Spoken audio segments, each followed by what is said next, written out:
Kaixo, nire izena Joxan Huber da, eta 19-20 ikasturte honetako espezializazio arloaren lana aurkeztuko dizuet.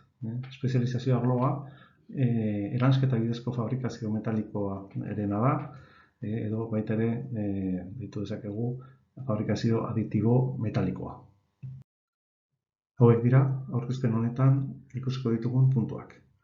Batetik, espezializazio arloaren beraren aurkezpena, zeintzuk parte hartzen dugun, ze teknologia lantzen ari garen, eta zein dugun helburu nagusia.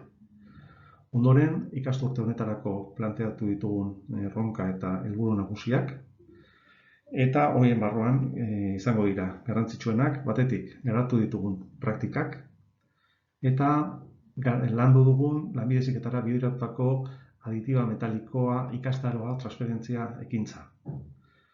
Bukatzeko emaitzak eta ondorioetaz arituko gara. Hiru dira, gaur egun metalen eremuan erabiltzen ari garen teknologiak. SLM teknologia, Ordiziko Goierri Eskolan, LMD teknologia, Elgoibarko IMH-en, eta UAM teknologia teknikan. Espezializazio honen helburu nagusia teknologia hauen garapena eta ezagutzea lortzea da. Ondoren, lanbide heziketako ikastetxeekin, enpresa txiki eta ertainei laguntzeko sektore eta aplikazio berrietan, enplegagarritasunean ere lagunduz. Ondorengo hiru horrietan, teknologia edo prozesu bakoitzaren azalpen motz bat egingo dugu. Lehen prozesua SLM, Selective Laser Melting.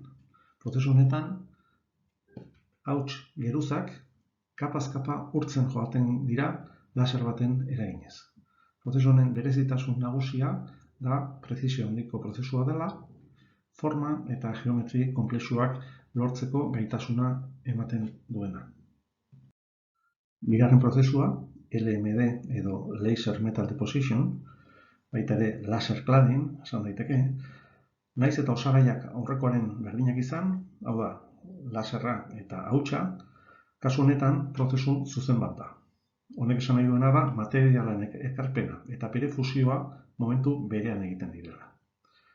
Aurrekoarekin alderatuz, hemen ekarpen tasa handiagoak dira, horrek esan nahi du pieza handiagoak egiteko aukera dagoela, baina bestalde geometria aldetik sinpleagoak egin behar dira.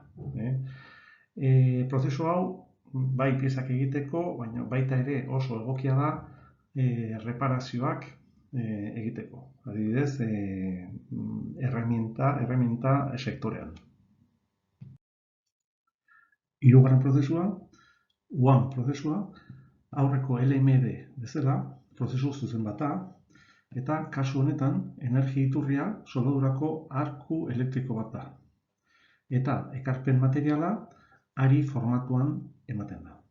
Prozesu honen berezitasun nagusia pieza ertain eta handiak egiteko gaitasuna da. Oraindik garapenean dagoen teknologia bat izan arren, dagoeneko hasi dira lehen makina eta aplikazioak sortzen. Aurtengo ikasturterako bi helburu nagusi jarri ditugu. Batetik, ezagutza lortu, praktika eta esperimentazioaren bidez. Horretarako, prozesu eta material desberdinak eta beraien aplikazioak aukeratu, kasu praktiko hauek diseinatu eta garatu, eta kasu hauekin emaitzak, entseguak egin eta emaitzak lortu. Horretarako, gero ikusiko ditugun 7 adibide praktiko garatu ditugu, eta bigarren helburu nagusia lanbide heziketara bideratutako ikastaro bat martxan diseinatu, prestatu eta martxan jartzea da. Garatzen ari garen piezen artean, hemen ikusi dezakegun hau, berez ez dago zuzenean lantzen ari garen teknologiekin lotuta, hau da, laugarren prozesu bat da, laugarren teknologia bat, kasu honetan Bound Metal Deposition, konkretuki makina izango litzateke desktop metal, eta hor IMH institutuan garatu duten adibide bat da, praktika bat da, kasu honetan prestatuta dago 17 pH altzairu erdotgaitzarekin egiteko, baino planteatu duten ariketa izan da horrela iritsi aurretik, kalkuloko azterketa bat egin dute, gero ondoren optimizazio topologiko prozesu bat, eta egin dutena da lehen prototipo hori berez izango den materialen izan aurretik polimero batean implementu dute. Adibidez zela, interesgarria da ikusteko fabrikazio aditiboak eman ditzazken aukerak diseinu aldetik, segun eta ze prozesu aplikatuz, diseinu aldetik izan ditzazken abantailengatik. Bigarren ariketa honetan planteatzen dugun helburua engranai baten hortz baten errekuperazioa da. Horretarako, eta kontutan izan da, engranai horrek izan behar dituen erabilera baldintzak, aukeratutako material gogor, material resistente bat da. Kasu honetan, erreminta altzairu bat, H13 materiala. Egin dana da, aurrena azalera prestatu, gero aportazioa egin ahal izateko programa, hortzari forma emango dion programa programatu, eta kontutan izan behar dugu egin beharreko forma handiagoa dela, gero mekanizatu eta hortzaren azken dimentsioak lortu ahal izateko. Ondorengo ariketa honetan, estaldura bat egitea planteatzen dugu.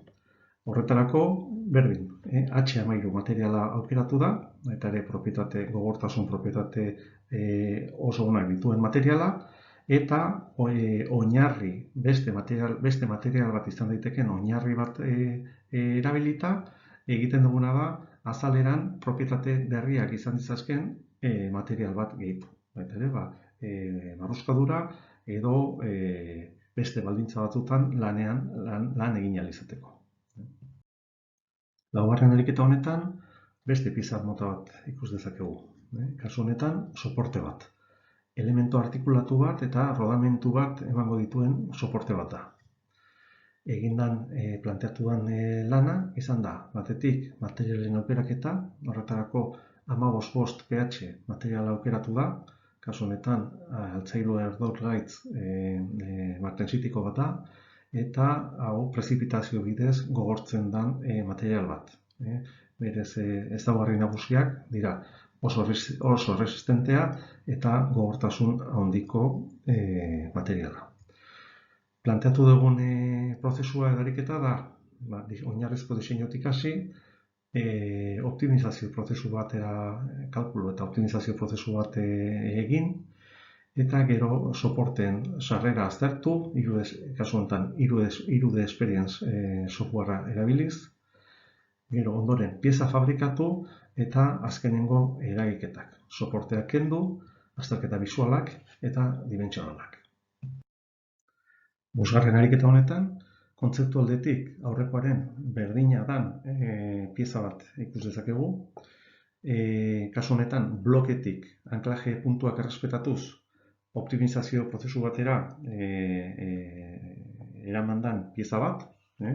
Kasu honetan, aukeratutako materiala aluminio-silizio aleazio bat da, eta formaren arintasunaz aparte, materiala beraren arintasuna gehitu beharko genioke. Soluzio arin bat lortzeko. Aurrekoa bezala prozesua berdina da.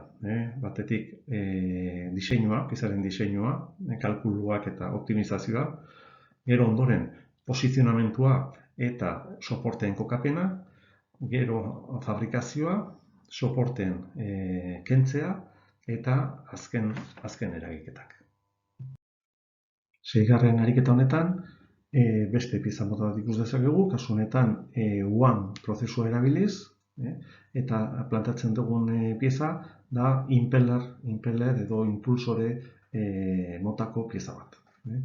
Kasu honetan, eta horrelako aplikazioetarako material egokia 17 pH materiala da, hau ere prezipitazio bidez gogortzen den material bat, egokia horrelako aplikazioetarako, eta ariketa honetan planteatu duguna izan da batetik piezaren diseinua egin, hemen kontutan izan behar da, egin behar den forma edo dimentsioak izan behar dutela azken pieza izango direna baino handiagoak, zeri beti ere prozesu honetan pieza mekanizazio bidez bukatuko da, orduan lortu behar duguna da preforma handiago bat lortzea. Preforma hori lortzeko egin behar ditugun ibilbideak edo trajektoriak, eta horretarako robotaren, kasu honetan pieza robotean eginda dagoenez, robotaren programazioa. Gero ondoren programazio sekuentzia eta parametroen aukeraketa, eta frogak egin ondoren aldaketak edo doikuntzak, eta azkenean helburua da serie motz bat burutu, eta azkenean pieza hauetan ere mekanizazio, azken eragiketa eta mekanizazioak egin ondoren entxegoak ere egin ahal izatea. Zazpigarren ariketa honetan, beste pieza interesgarri bat ikus dezakegu. Kasu honetan, titanio 6-4 materialarekin egindako pieza bat, bai oinarria material hori da eta ekarpen materiala ere horixe bera, eta kasu honetan titanio izanik eskakizun oso bereziak prozesuan oso eskakizun bereziekin egin beharreko pieza bat da. Kasu honetan, oxigenorik gabeko baldintzetan egin beharreko pieza bat. Horretarako, adilaneko makina berria bereziki sortutako makina bat da. Eta besteak beste aukera hori ematen diguna. Egindan pieza, geometri simpleko pieza izan arren, nahiko ohikoak diren geometria edo pieza mota bat da. Gehien bat aeronautika sektorean. Hemen eginiko prozesua ere aurrekoaren antzekoa da, diseinu aldetik, programazio aldetik, sekuentzia eta parametroen aukeraketa aldetik. Baina izango litzateke ezaugarri bereziena babes neurri horietan egiteko aukera izana. Pieza praktiko ez gain, aurtengo ikasturtean planteatu dugun beste helburu garrantzitsu bat, lanbide heziketara bideratutako aditiba metaliko ikastaro bat prestatzea izan da.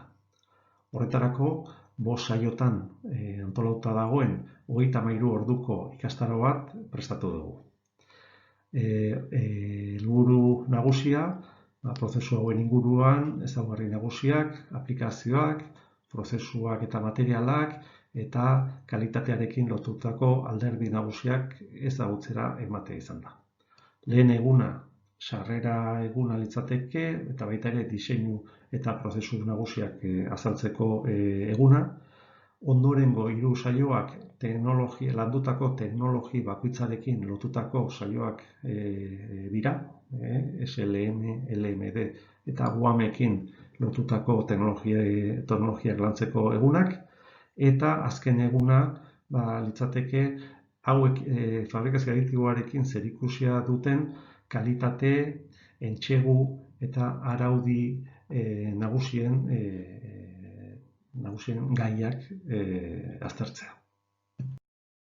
Ikastaroa berez, apirilean eta maiatzean emateko asmoa geneukan, baina bizi dugun egoera berezi honengatik ezin izan da, aurreikusita genuen bezala aurrera eraman. Espero duguna da, irailetik aurrera, ez dakigu oraindik zein fetxetan, eskaini ahal izatea. Azkenik eta emaitza eta ondorioi dagokionez, batetik eta emaitzekin lotuta, esan 7 adibide horiekin lanean dabiltzeko aukera izan dugula, teknologia, material, aplikazio eta problematika desberdinak lantzeko aukera izan dugularik. Horrekin lotuta eta ondorio bezala, baita ere behar eta erronka asko daude eta sortu zaizkigu. Adibidez, SML teknologiarekin, diseinu eta optimizazioarekin zerikusia duten teknologien aplikazioa, materialen karakterizazioa, eta simulazio eta azken tratamentuekin zerikusia duten gaiak. Bestalde eta prozesu zuzenekin lotuta, hau da, LMD eta UAM prozesuekin, oraindik garapenean dauden teknologiak izan da, badaude hor oraindik beste behar bereziak. Batetik, prozesu eta parametroen ezagutza, bestetik, monitorizazio sistemekin lanean aritzea pieza prozesuaren kontrola garantizatu ahal izateko, baita ere azken eragiketak eta tratamenduak egindako piezei, eta azkenik CAM softwaren aplikazioa, programazio lanak erraztu ahal izateko. Hau da, gure aurkezpena, espero dugu erabilgarria izana, badakizue nun gauden, edozein duda, edozein zalantza, edozein gauzetarako. Ondorengo hauek osatzen dugu taldea, edozeinekin jarri zaitezkete kontaktuan, batetik Goierri Eskolako Aitor Zuriarrain, IMH-ko Ignacio Zudupe, Tolosaldeko Enrique Odriozola eta Teknikako Joxean Jubert. Esan da bezala, edozein gauzetarako badakizue nun gauden. Mila esker.